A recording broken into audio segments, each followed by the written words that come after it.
નમસ્કાર ખેડૂત મિત્રો, હું વિજય પરમાર, માંડવરા એગ્રો સેન્ટર ધારે.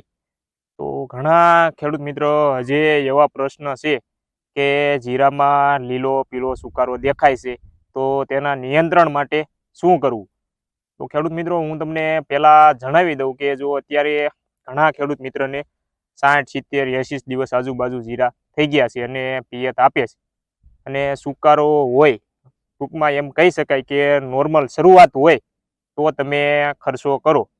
એનાથી વધારે હોય 20-30% આજુબાજુ તો ખર્ચો ના કરો, કેમ કે એનું સચોટ નિયંત્રણ હજી સુધી મળતું નથી અથવા તો કોઈ એવી દવા આવતી નથી કે એનું સચોટ નિયંત્રણ મળે.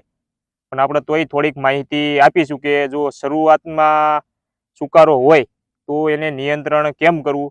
તો આપણે 1-2 દવાની એવી માહિતી આપીશું. તમારે સીધો ડાયરેક્ટ એનો જ ઉપયોગ કરવાનો છે, કોઈની તમારે બીજાની ભલામણ લેવાની નથી. અથવા તો કોઈ એગ્રોવાળા કહેતા હોય કે તમે આનો ઉપયોગ કરો તો તમને નિયંત્રણ મળે, આપણે એ વિશે માહિતી નહીં આપીએ. જેનું આ હાલની સિઝનમાં જેનું રિઝલ્ટ મળે છે એ જ દવાની માહિતી આપીશું. તો શરૂઆત હોય અને નોર્મલ હોય અને પિયત આપેલું હોય, કોક છોડ સુકાતો હોય તો તમારે યુઝ કરવાનું છે થાયોફિનાઇટ મિથેલ 70% જે WP ફોર્મમાં આવે છે. આ તમારે એક પંપમાં 25 ગ્રામ આપવાનું છે. એની સાથે એઝોક્સ્ટ્રોબિન 11% અને ટેબુકોનાઝોલ 18.3 જે SC ફોર્મમાં આવે છે. આ તમારે એક પંપમાં 25 થી 30 ml આપવાનું છે.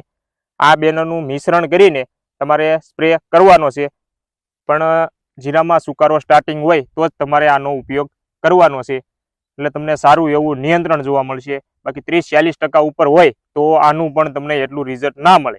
અને ઘણા ખેડૂત મિત્રોને જીરું અટકી જાય તો તેમાં ઉત્પાદન આવશે નહીં.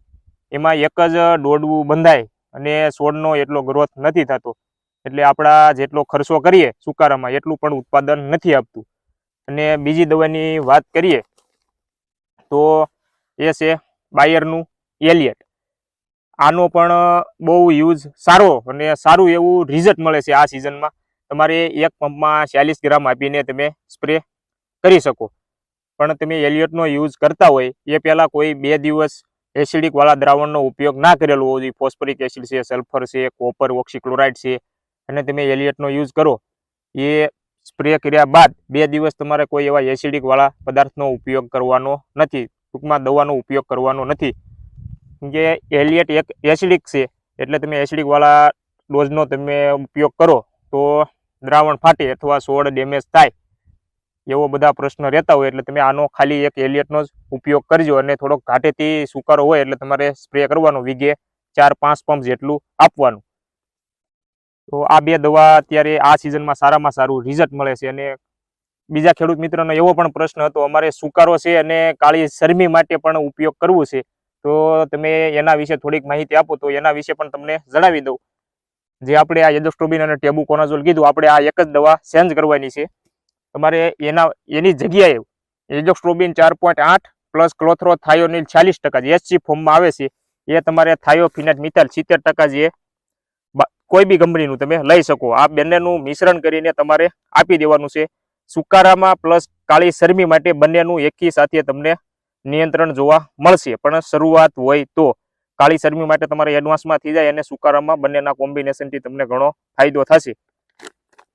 તો આજે આપણે થોડીક આટલી માહિતી દેવાની હતી અને જે થોડીક તમને માહિતી આપી દઉં. જે ખેડૂત મિત્રને આવા કાંઈ પ્રશ્ન નથી તો એને અત્યારે જે વરિયાળી બેસી ગઈ છે તો એના માટે તમારે શું કરવાથી સારું ઉત્પાદન મળે, દાણો સારો બને, લાઇટિંગમાં આવે અને દાણો ભરાવદાર બને, તો 052-34નો તમે યુઝ કરી શકો છો. આ એક વોટર સોલ્યુબર ખાતર છે અને આમાં આવે છે ફોસ્ફેટ 52% અને પોટાશ 34%. જે ફોસ્ફેટનું મેન કામ છે એ મૂળનો વિકાસ, છોડના થડને મજબૂત બનાવવું અને સારું ફ્લાવરિંગ બેસાડવું, એટલું ફોસ્ફેટ કામ કરે છે. અને પોટાશ રહ્યું એ દાણો ભરાવદાર, ચમકદાર અને સારો એવો તમને મોટો બનાવે, ટૂંકમાં એમ કહી શકાય. એટલે સારું તમને ઉત્પાદન મેળવવું હોય તો તમે 052-34નો NPKનો તમે યુઝ કરી શકો છો. એક પંપમાં તમારે 75 ગ્રામ જેટલું આપવાનું છે. કોઈ બી તમે દવાનો યુઝ કરતા હોય એની સાથે તમે આપી શકો છો. કોઈ બી તમે કંપનીનું યુઝ કરતા હોય તમારે આપવાનું છે. અને તમારે આના 2 રાઉન્ડ આપવાના છે, એટલે તમારે સારું ઉત્પાદન મળશે અને ઘણો ફાયદો થશે અને છોડ પણ મજબૂત થશે, સારું ફ્લાવરિંગ બેસે અને એકદમ ગ્રીનરી આવી જાય છે. એટલે તમને છોડનો દાણો જે હોય એ ચમકદાર અને ભરાવદાર બની જાય અને સારું ઉત્પાદન મળે અને ઓછા ખર્ચે વધારે ઉત્પાદન લઈ શકીએ.